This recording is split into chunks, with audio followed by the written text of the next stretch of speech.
vas a realizar esfuerzos, más esfuerzos. No necesariamente vas a desarrollar ese don a la estatura, como dice acá, de un varón perfecto, porque no es tu don. ¿Entiendes? No es tu don.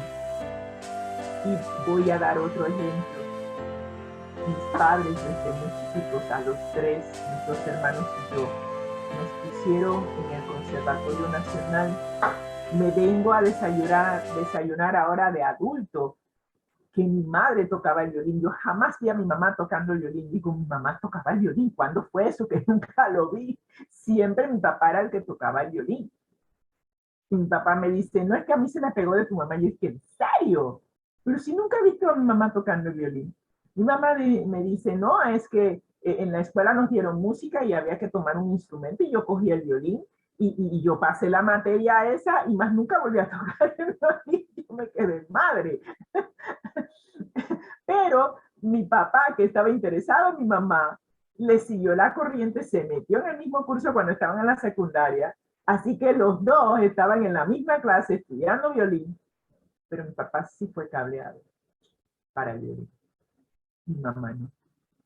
Así que él, por estar siguiendo a mi mamá, quedó conectado a su ministerio de tocar el violín y hasta el sol de hoy toca el violín, especialmente para los asilos de ancianos, los residenciales de la tercera edad.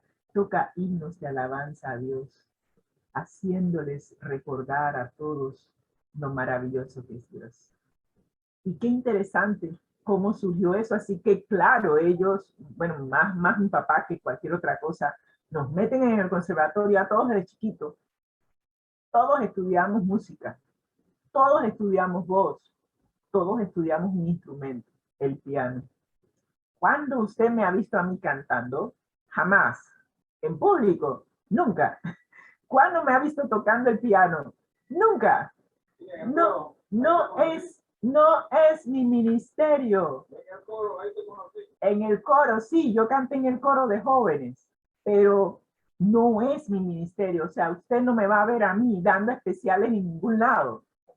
No fui cableada para eso. Tengo un buen oído para la música. Sí, la desarrollé. Por eso es que digo, o sea, tú puedes desarrollarlo, tú puedes estudiarlo, pero si no estás cableado, o sea, en mi casa se vivía, se respiraba música, cierto, pero el que tiene el don de la música es mi hermano menor. Sí, mi hermano menor, él tiene un piano en la casa, un piano de esos electrónicos. Dice mi esposo que tiene un piano en el cerebro. Él se sienta allí y él compone música. Él simplemente se sienta y empieza a componer música y yo me quedo, ¿en serio? ¿Tú cómo haces eso? Me dices, simplemente me siento y toco. Está cableado. ¿Ves? Entonces, cuando recibe la capacitación en el Conservatorio Nacional, lo único que hizo fue perfeccionar lo que el Espíritu Santo ya le había dado. A eso me refiero. Esa es la mejor manera de saber si tienes un don o no. Si te sale innato, lo tienes. Si no te sale innato, tú puedes hacer todo lo que tú quieras. Vuelvo a decir, tú puedes incursionar en ese don. ¿Y cuántas personas no he visto yo cantando, pero no es su don? No ganan ni una sola alma para Cristo cantando porque no es su don. Pero hay otros que cuando cantan, tocan las fibras del ser de la otra persona y llama, conecta a la persona con Cristo y trae almas a los pies de Jesús con solo abrir la boca. De eso estamos hablando, que todos lleguemos a la unidad de la fe, que cada uno de nosotros, usando los dones que el Espíritu Santo nos ha dado, podamos llegar, podamos crecer, podamos unirnos por medio de la fe y creciendo podamos llegar a la perfección, a un varón perfecto. Cuando buscamos eso en el comentario bíblico adventista, está hablando de que todos llegamos a lo que llamamos a la madurez espiritual. Esa es la palabra perfecto aquí. Llegar a la madurez, llegar a ser completos, maduros en Cristo Jesús y que no seamos como niños fluctuantes, que un día estamos aquí, otro día estamos allá. Usted conoce, hermanos de iglesia, que un día están, por decir algo, no sé si hay alguno así, pero por decir algo, un día están cantando en el coro, otro día están, no sé, de maestro de niños, otro día están de diaconisas. Y tú te quedas, oye, por fin, ¿cuál es tu ministerio? O es este, o es este, o los otros. Pero andan saltando de lugar en lugar en la iglesia.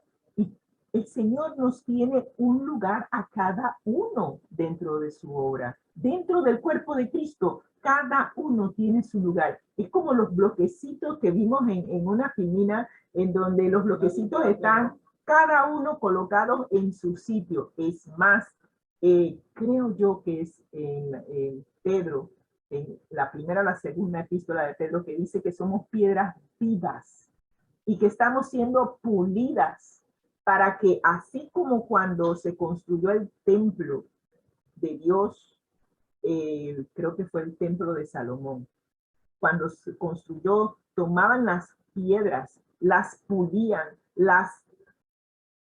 le hacían todo lo que tenían que hacer en sitio donde habían obtenido la piedra. Y cuando la traían donde se estaba edificando el templo, simplemente la colocaban en el lugar que corresponde.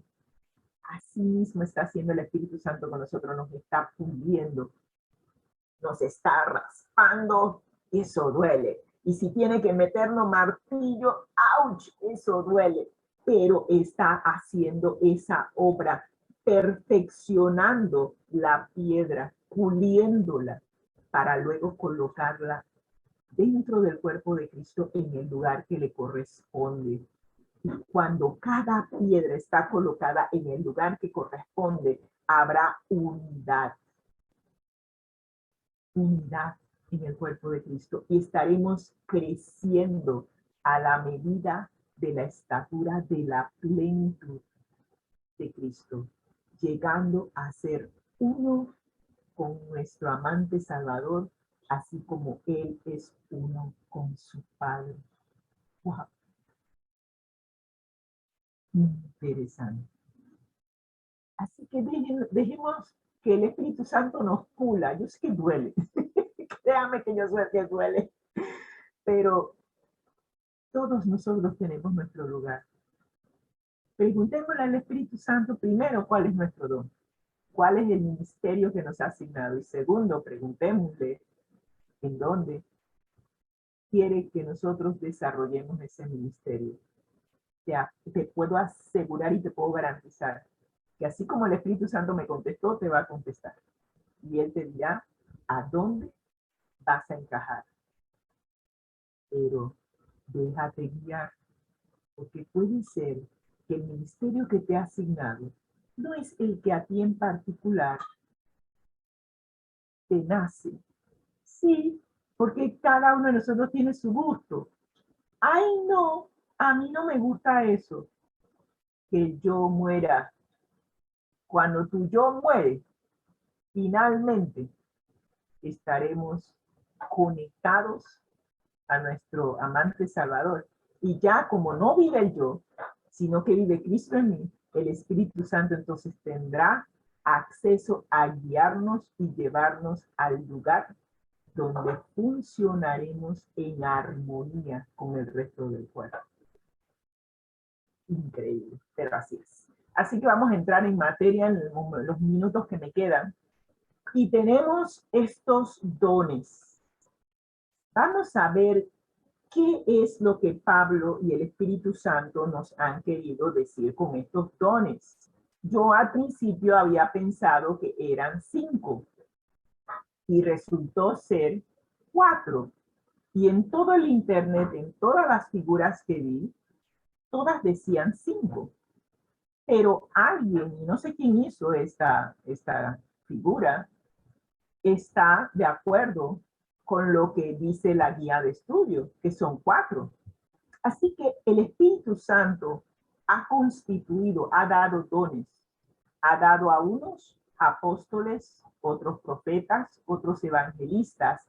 Y no es pastores, coma, y maestros, sino pastores y maestros. La estructura de la frase griega sugiere que estos son un solo grupo. Interesante lo que se aprende todos los días.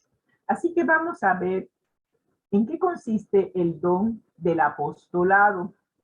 Y nos dice que Cristo da estos dones para llevar a cabo una obra importante, a fin de perfeccionar a los santos, para desempeñar su ministerio, como vimos anteriormente, y para la edificación del cuerpo de Cristo, hasta que lleguemos a la unidad de la fe y del conocimiento del Hijo de Dios, a un estado perfecto y a la madurez de la plenitud de Cristo. Así que esos textos ya contestan la pregunta del por qué o del para qué de los dones.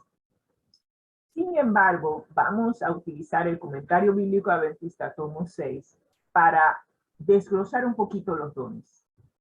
El don del apostolado.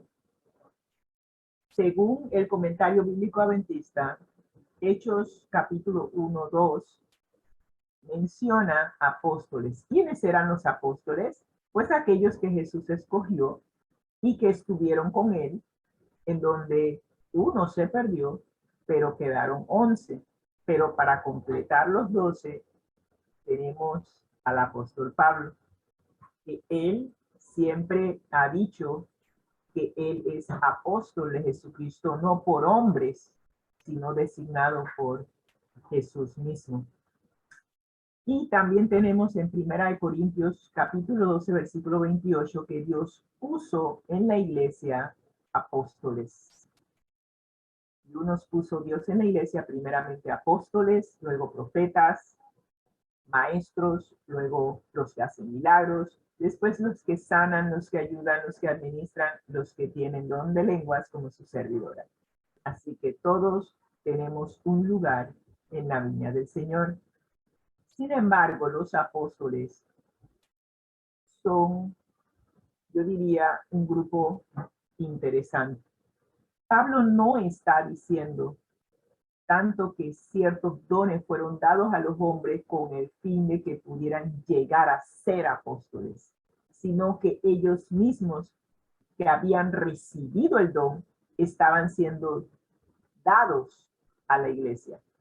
¿Qué quiere decir eso?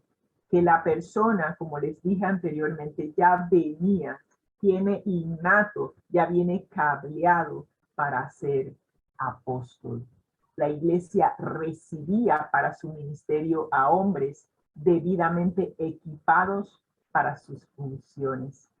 Y estaba conversando con mi esposo ayer que en la iglesia nosotros no llamamos a nadie apóstol, porque la Biblia aquí se menciona que los apóstoles fueron aquellos que estaban bajo la tutela de Cristo Jesús.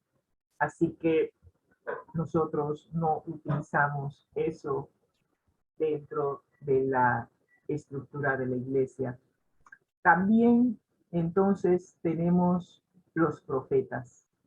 ¿Quiénes eran los profetas? En Génesis 27 se nos dice que Abraham era profeta. Me vine a desayunar estudiando esta guía de estudio, no tenía idea que Abraham era profeta. Mateo 11:9 también designa a Juan el Bautista como profeta y digo, algo está pasando con mi definición de profeta. Y 1 Corintios 12:10 nos dice que el Espíritu Santo también dio el don de profecía. Bueno, ¿y quiénes eran los profetas? Nos dice que los profetas eran expositores y personas que explicaban la voluntad de Dios que se les había dado a conocer por medios sobrenaturales. Digo, Ah, así que profeta no era lo que yo estaba pensando. Se mencionan junto con los apóstoles en Efesios 2:20 y 3:5. Y en Efesios 2, versículo 19 y 20 nos dice, por lo tanto, ustedes ya no son extraños ni extranjeros, hablando de los gentiles, y eso ya lo vimos en lecciones anteriores, sino que somos conciudadanos de los santos y miembros de la familia de Dios, edificados sobre el fundamento de los apóstoles y los profetas. Y nosotros tenemos que la Biblia está escrita por hombres que fueron influenciados por el Espíritu Santo, que fueron apóstoles y que fueron profetas. Y por lo que veo, los apóstoles ya vimos que fueron aquellos que caminaron con Jesús, y los profetas son aquellos que exponen y explican la voluntad de Dios, pero adquirida por medios sobrenaturales. Y eso es muy interesante. Aquí en Efesios capítulo 3, versículos 3 al 5 nos dice que por revelación, hablando el apóstol Pablo, le fue declarado el misterio, como antes lo había escrito brevemente.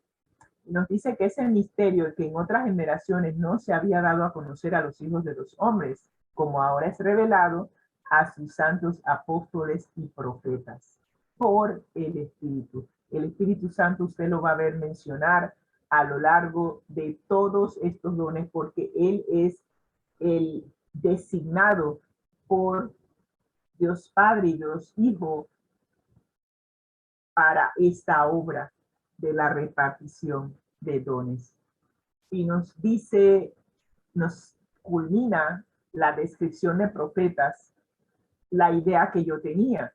La idea de predecir no es esencial para el significado de la palabra, ni tampoco lo es el elemento predictivo que se encuentra en todas las declaraciones proféticas. O sea, para que una persona sea profeta, no tiene que estar prediciendo lo que va a suceder. Lo que cuenta para que una persona sea designada profeta es que haya recibido de Dios cuál es su voluntad, pero por medios sobrenaturales. Aquí en Hechos capítulo 15:32 nos dice que Judas y Silas eran profetas. Este no es el Judas que se ahorcó, sino es otro Judas. Y nos dice que el que profetiza habla a los hombres para edificación, exhortación y consolación. Esa es la labor del profeta. Y cuando entonces vemos que esta es una descripción de lo que significa ser profeta, entonces sale a relucir la hermana White.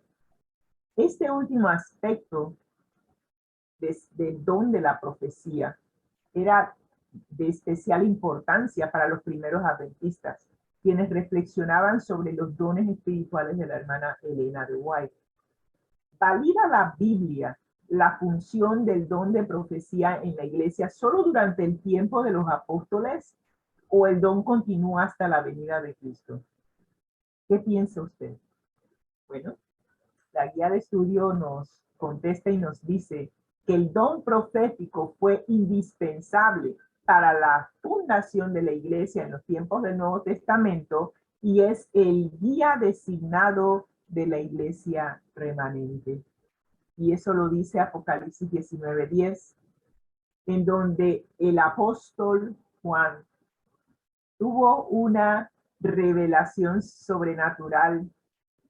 Se le aparece un ángel, y él, cuando ve al ángel, dice: yo me postré a sus pies para adorarle. Pero el ángel le dice: mira, no lo hagas. Yo soy consiervo tuyo y de tus hermanos que retienen el testimonio de Jesús. Adora a Dios, porque el testimonio de Jesús es el espíritu de la profecía. Así que el espíritu de profecía va a estar a lo largo de toda la iglesia hasta el final. porque del momento en que tú adoras a Dios, como dice la palabra, y retienes el testimonio de Jesús, entonces estás reteniendo el espíritu de profecía.